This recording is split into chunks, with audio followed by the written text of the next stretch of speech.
Channel courage life journey. আজকে দিনটা খুব স্পেশাল, কারণ সামনে আমার দিদির বার্থডে। আর দিদিকে আমি বলেছিলাম তো বার্থডে থেকে কিনে দেবো। আজকে ওকে আমি জুডিওতে নিয়ে যাবো, জুডিওতে নিয়ে গিয়ে ওকে কিছু শপিং করিয়ে দেবো, দু একটা জামা কিনে দেবো। আজকে জুডিও যাওয়ার ভিডিও হবে, আজকে কোথাও ঘুরতে যাবো না।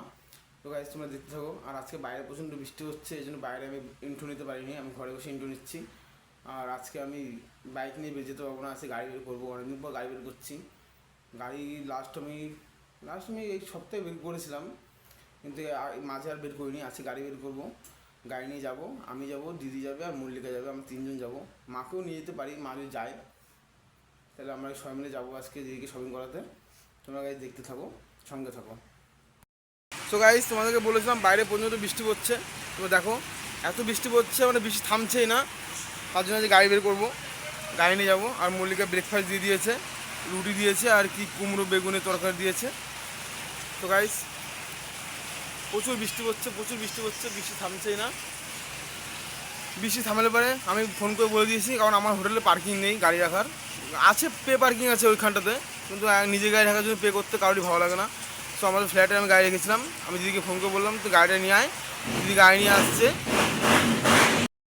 সো গাইস আমার ব্রেকফাস্ট হয়ে গেছে, আমি রেডিও বসে আছি। দিদিকে ফোন করলাম, দিদি বেরিয়ে গেছে ফ্ল্যাট থেকে, আমার হোটেলে আসছে। প্রথমে ওর হোটেলে যাবে, ওর হোটেলে গিয়ে কী হচ্ছে না দেখবে, দেখে তারপরে আমার হোটেলে আসবে। আমার হোটেলের পাশেই হোটেল, বেশি দূর না, আধা কিলোমিটার দূর না। ছোটোবেলা থেকে তো ওই দিয়ে গেলো সারা জীবন, অনেক নিয়েছে ওর কাছ থেকে। আমার জন্মদিনে ফোন গিফট করেছে, অনেক কিছু গিফট করেছে। এবার আমি ফার্স্ট টাইম বলতে আমি রাখি পূর্ণিমাতে গিফট করেছিলাম ওকে, আর জন্মদিনে এটা ফার্স্ট টাইম গিফট করছি। আমি আগে কোনো কিছু গিফট করিনি। আজকে ওকে জুডিওতে নিয়ে যাবো, নিয়ে গিয়ে যেটা চাইবে সেটাই ওকে কিনে দেওয়া হবে। ওই যদি 5-10 হাজার টাকার উপরে যদি শপিং করে, তাও আমি তাকে কিনে দেবো আজকে। ওকে আমি বলেছি যে চল জুডিওতে, তোকে একটা জামা কিনে দেবো। ও যাবে আমার সাথে, ও যেটা পছন্দ হবে আমি সেটাই কিনে দেবো। যত টাকা দাম হোক, যত টাকা বিল হোক, কিন্তু আমি ওকে সেটাই কিনে দেবো আজকে। তো গাইস তোমরা দেখতে থাকো, দিদি আসলে আমি আবার স্টার্ট করছি ভিডিও, তোমরা দেখতে থাকো, বাই। সো গাইস আমরা বেরিয়ে পড়েছি, এখন বৃষ্টি কেবল থামলো, মানে আসছে বৃষ্টি আবার চলে যাচ্ছে, এরকম হচ্ছে। চলো তোমাদের গাড়িতে বসে একবার কথা হচ্ছে। গাইস গাড়ি চলে এসছে, কমে যাবো? হ্যাঁ কবে যাবো?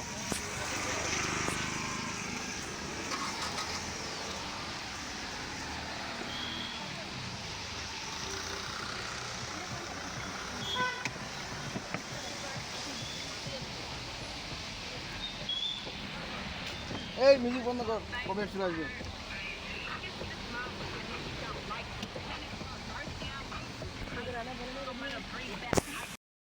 আমরা বসে পড়েছি গাড়িতে, আমি যাচ্ছি, মা যাচ্ছে, দিদি যাচ্ছে, জামাই যাচ্ছে, এখন যাচ্ছি স্টুডিওতে। তো ওখানে দেখা হচ্ছে, ভাই। সো গাইস এখন আমরা নাগোয়া সাইকেলে চলে এসেছি, আমি, মা আর মল্লিকা তিনজন যাচ্ছি। আর সামনে দিদি আর মিষ্টি বসে আছে। আর বেশিক্ষণ লাগবে না গাইস, আর মোটামুটি আধা ঘন্টা রাস্তা আছে, আর বেশি দূর না এখান থেকে। এখন নাগোয়া সাইকেলে চলে এসেছি, দেখাচ্ছি দাও।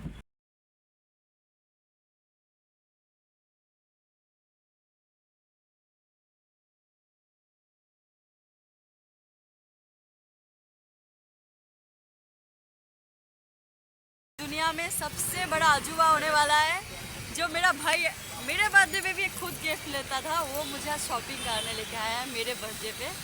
अभी देखते हैं मैं कितना लूट सकती हूँ इसको। आज तो मैं बहुत लूटूंगी इसको, सही लूटूंगी मैं। ব্লগটা বাংলা করে দিই, হিন্দিতে করি না তো।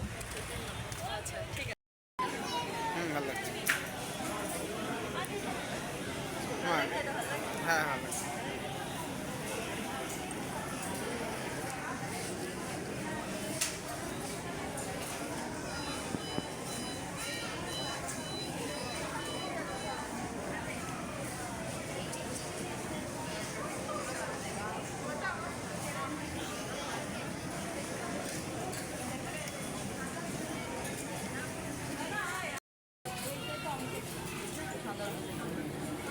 নে